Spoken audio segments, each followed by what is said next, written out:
কাকা, ও কাকা, আমরা সরস্বতী পুজোর চাঁদা লাইছিলাম।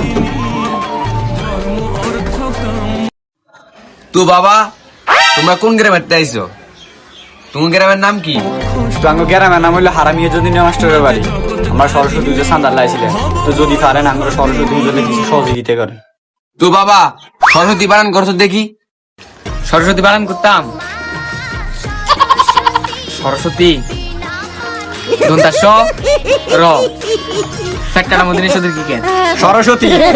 তুমি বানানটা শুদ্ধ করে তারপর আসিও, ঠিক আছে? এখন চলে যাও। হ্যালো গুগল, সরস্বতী বানান কিভাবে? এই যে সরস্বতী বানান আসছে এখানে, তুমি লেখো সরস্বতী বানানটা তুমি মুখস্থ করো। দন্তাস র দন্তাস বযুক্ত তদের কীর্তি, দন্তাস র দন্তাস বযুক্ত তদের কীর্তি। মুখস্থ হয়ে গেছে, এবার চলো আমরা চাঁদার জন্য যাই, চলো। ও দাদা আসেন না, আমরা সরস্বতী বানান মুখস্থ করে গেছি। Seriously? আচ্ছা ঠিক আছে বাবু, তাহলে বানান করো তো দেখি। দন্তাস র। আচ্ছা বাবু থামো।